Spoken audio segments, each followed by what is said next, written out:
Hello and welcome in this session on professional development of teachers. I am Dr. Gaurav Singh, your course instructor for the course Learning and Teaching. And today I am going to talk about the concept of professional development, why professional development is required for teachers, and what are the ways which can be explored for professional development by teachers. In any profession, no one can imagine or no one can guarantee that what once you learned during your training remains useful for throughout your career. Things are changing at a faster pace, new technologies are emerging, new socio-psychological situations are affecting the classroom situations. In this scenario, a teacher also requires to develop his or her skills continuously. And to discuss about all these dimensions, today we will deal with the topic professional development of teachers. What do you mean by professional development? Day in 1999 defined that professional development is the process by which teachers review, renew and extend their commitment as change agents, and by which they acquire and develop critically the knowledge, skills, planning and practice through each phase of their teaching lives.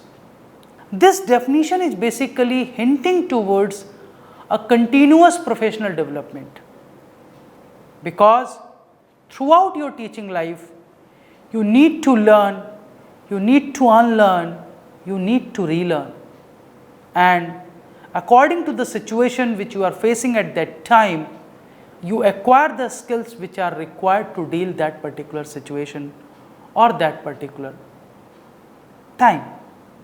Similarly, OECD in 2010 given the definition of professional development as teachers' professional development is the body of systematic activities to prepare teachers for their job, including initial training, induction courses, in-service training and continuous professional development within the school settings. So if you go by this definition basically highlighting what is covered under professional development, what comes under professional development. So this definition includes the initial training, induction, in-service training and the activities which you complete or in which you participate as continuous professional development activities, all comes and all contribute for your professional development. Now the question is that why professional development is required for teachers? You know, in every subject, in every discipline, new things are emerging. Old things are being replaced by new concepts, new theories, new facts, new models, new ideas. So the knowledge domain of any subject is expanding every day. When you have learnt about that subject during your schooling or during your college days, and the content which you are teaching these days in your classroom is entirely different.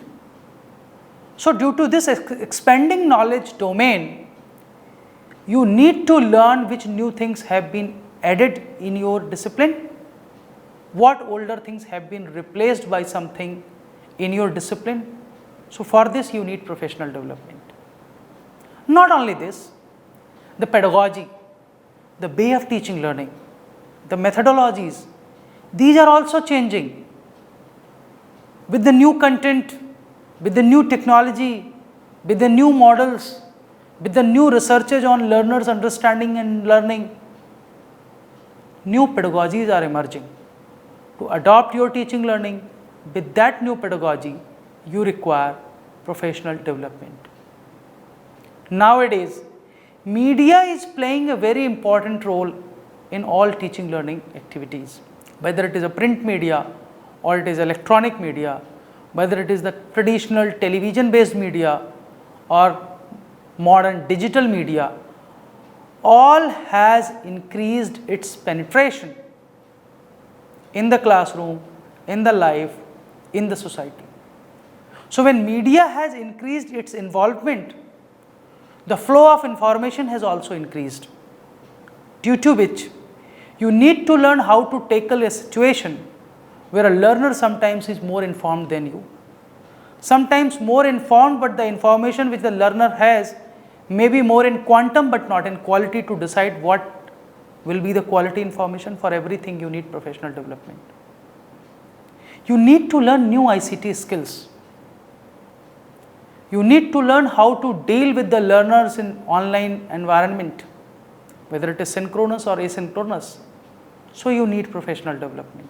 New schemes are coming, new policies are coming. In 2020, we have seen new national education policy. This new national education policy is focusing on many transformational changes, not only in curriculum, but also it will be in the textbooks, it will be in the pedagogy, it will be in the assessment. So for the enactment of the policies and different schemes, to understand them and to implement them in true sense, you need professional development. Society and nation demands something from you, something which society feels or nation feels that these values, these skills are required in the future citizen of the country. So to meet those demands, to develop those skills, you need professional development. So you can say that professional development of teachers is not an event, rather it is a continuous process. Why? Because it is not something which will happen once in a 5 year, once in a 10 year. There is nothing like periodicity in the professional development, because things are changing at a rapid pace. You need to learn new things. You need to unlearn older things. You need to relearn few things which you have learned earlier, but now you need them again to use somewhere. So professional development is a continuous process. Now, when we talk about professional development, we take professional development for teachers as an opportunity to learn a new concept or to adopt a new teaching method. Professional development also helps in developing the competencies to deal with the changing scenario in teaching learning process. Professional development helps teachers to adopt the best practices for the benefit of learners. It changes the teacher's approach, attitude and understanding, as well as practices for enhancing levels of learning. Let us try to examine that what has been suggested in different policies or commissions about the professional development. Let me start with Secondary Education Commission, which is commonly known as Mudaliar Commission, 1952-53. In this commission's report, at one place it has been written that only initial teacher training will not work and it is not sufficient. Increased efficiency will come through experience, critically analyzed and through individual and group efforts of improvement. So here, Secondary Education Commission is focusing on gaining new experiences, analyzing the situations, not only as individually, but also as a group. So if you read the report of Secondary Education Commission, it has recommended the programs like refresher courses, short intensive courses for special subjects, practice training workshops, seminar and professional conferences, and also the commission recommends that institutions should facilitate and encourage the staff, means the faculty, to serve as consultants to a school or a group of schools for conducting some programs of improvement. So if you see the recommendations of Secondary Education Commission, which was basically focusing on school education, it has been suggested that the school teachers should continuously be involved in the refresher courses. If not the long duration refresher courses, then short term intensive courses in different subjects, specifically the pedagogical subjects. Training institutions and organizations can organize some practical trainings in the pedagogy in form of workshops. They may be encouraged to share their new experiences, their best practices through seminars and professional conferences, and they should be encouraged to act as consultant wherever possible. After this, in 1964-66, we have seen the report of the Education Commission, which is commonly known as Kothari Commission. So, Kothari Commission conceptualized the concept of school complex, means a consortium of schools. With a nodal school, that school will shoulder the responsibility for continuous professional development of teachers who are working in the school, and it should be established. Then in 1983-85, there was a report of National Commission of Teachers, which is called National Commission of Teachers 1. And in that report, there was a very effective, or you can say very important recommendation, that every teacher must attend in-service training of minimum 3 weeks duration, once in a block of 5 years, and it should be linked with the career promotion. This recommendation was specifically with respect to school education and teachers. After this, many institutions were established, especially centrally sponsored scheme, you all know. There were CTEs, College of Teacher Education. There were DIETs, District Institutes of Educational Training, and there were IASCs, Institute of Advanced Studies in Education. All such institutions were established at the university level, at the district level, as well as at the college level. But how these institutions have contributed in the training and in-service teacher training and the professional development, a committee was established in NCERT to examine its functioning, and on the basis of the reports of the committee, MHRD in 2012 issued the guidelines for restructuring and reorganization of centrally sponsored scheme on teacher education. And if you read the report of this committee as well as the guidelines, they have focused that there is a need of shift not only in the perspective of teaching training, but also in the practices of in-service teacher training. So what they have suggested? They have suggested that the traditional teacher training and the classroom practices are teacher directed, and they are following a fixed design. But now there is a need to shift from teacher directed and fixed design to learner centric and flexible processes. At most of the places, the focus is more on learners' receptivity, whereas now there is a need to shift a focus towards learners as an agency of learning and their participation in the learning process. In the traditional practices, knowledge is considered as the given knowledge and it is the fixed. But in present practices, knowledge is constructed in the classroom, beyond the classroom, outside the classroom. So knowledge is not fixed, it is evolving. So again there is a need of shift. In traditional practices, learning is an individual act, but here learning is a collaborative and social process. So here again we need a shift. The focus was more on disciplinary knowledge earlier. Now focus has been shifted from disciplinary knowledge to multidisciplinary knowledge. Focus has been shifted from content to the process and the skills. Even the assessment, if you see in the traditional practices, the assessment was judgmental. It was mainly through competitive tests and exams and ranking, which sometimes leads towards trauma and anxiety among the learners.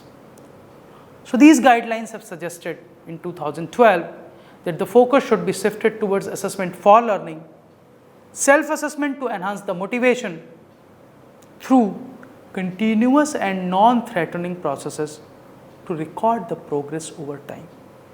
So if this is the shift in the teaching learning, if this is the shift in the perspective of the teacher training and the practices of the teaching learning, then definitely there is a requirement or urgent requirement for a shift in all continuous professional development programs which are being offered through many institutions like CTEs, like ISCs, like DIETs and other universities and colleges. Now the recent addition to this is the National Education Policy 2020, and National Education Policy 2020, if you read specifically with respect to the professional development of school teachers, it is focusing that each teacher will be expected to participate in at least 50 hours of continuous professional development opportunities every year for their own professional development. So they are talking about some modular courses, modular programs can be offered in face-to-face mode, can be offered in ODL mode, can be offered in online mode for the professional development of each and every teacher of school education. So now the professional development and continuous professional development has taken a very important place in the whole teacher training process. If you read the recommendations of National Education Policy 2020, you will find that it has been written there that the all continuous professional development program for the school teachers will systematically cover the latest pedagogies regarding foundation literacy and numeracy, formative and adaptive assessment for learning outcomes, competency based learning and pedagogies such as experiential learning, art integrated learning, sports integration, storytelling based approach. So all these new things are to be adopted in the pedagogy. So if you focus on this recommendation, it means the policy is going to change the pedagogy, the objectives and the assessment, everything in the school education. So teacher needs to learn. How he or she will learn? They will learn through continuous professional development programs which will be developed by central organizations like NCERT, IGNOU or SCRTs, or they will be offered at the DIET level, or they can be offered in online mode also. And the same document of National Education Policy 2020 is also recommending that not only the school teachers, but the school principals and school complex leaders will have to do the modular leadership and management workshops. Online development opportunities and platforms they need to explore for continuous improvement of their own leadership and management skill, and for them also the 50 hours continuous professional development for every year has been recommended in National Education Policy. Now if these are the recommendations of different policies or different commissions reports and different other documents, then how professional development programs of teachers are being organized? If you see the nature of professional development programs which are being offered for teachers across the country, you will find some short-term programs are there like workshops, 3 days workshop, 5-day workshop, 7-day workshop, 15-day workshop. There are some localized training programs at CRC level, at DRC level. Then there are opportunities of residential in-service teacher training programs for professional development which are called dedicated programs at dedicated centers like DIETs are there, District Institute of Educational Training. In organizations like Kendriya Vidyalaya, there are ZITs, Zonal Institute of Educational Training.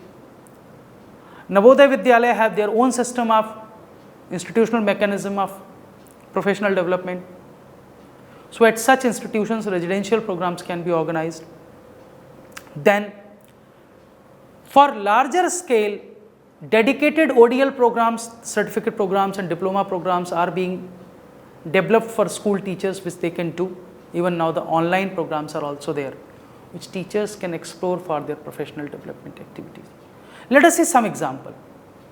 When I am talking about short-term courses, it can be pedagogy specific workshop. For example, if constructivism has taken a place in the teaching learning, for science teachers, how constructivism can play its role, what kind of planning should be there, what kind of assessment strategies should be there, how learners should be engaged. On all these things, some pedagogy specific workshops can be organized and they are being organized. Then There can be some short-term courses for ICT skill development, because now online teaching learning has become the part and parcel of the classroom teaching learning or the traditional teaching learning. So to facilitate that, ICT based skills are required, which you can develop through short-term courses. Then classroom management, you need to deal with the class, different types of class. You need to act through some preventive measures, some corrective measures, all these things you need to learn.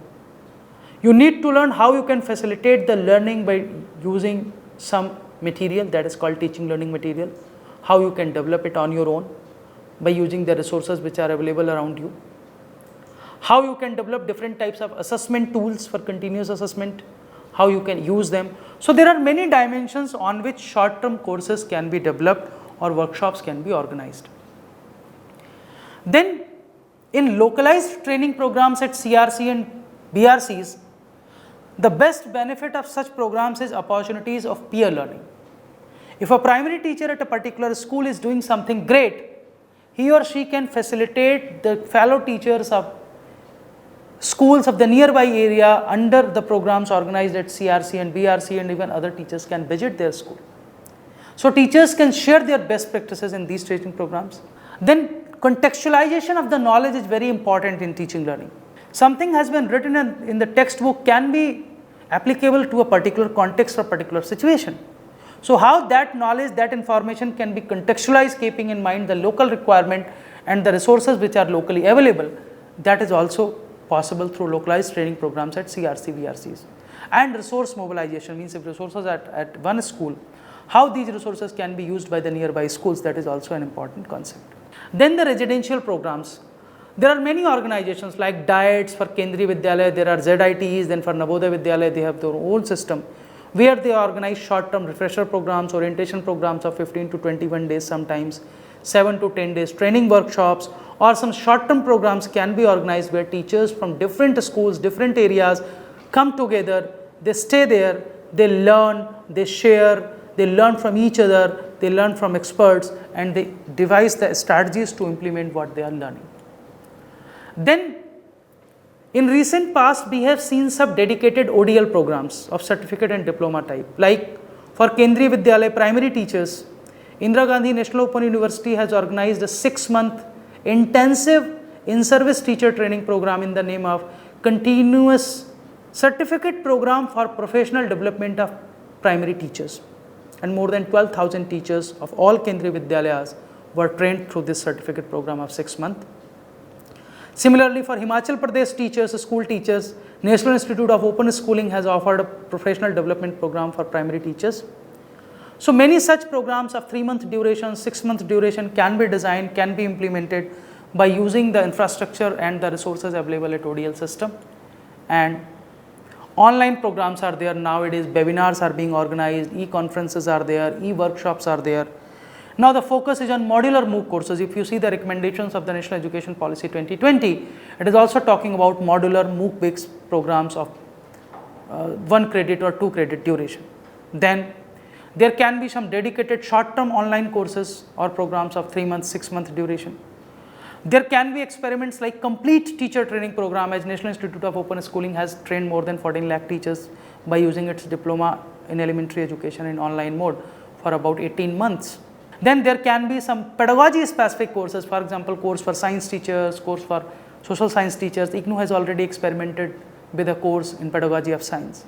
So there are many opportunities for professional development. Only the point is that we need to find that which opportunity we should explore, from where we can learn better, so that we can facilitate our students in a better way. I hope that this discussion will help you in understanding the concept of professional development for teachers, as well as the opportunities available for professional development of teachers, and you will avail the facilities and opportunities available around you. Thank you very much.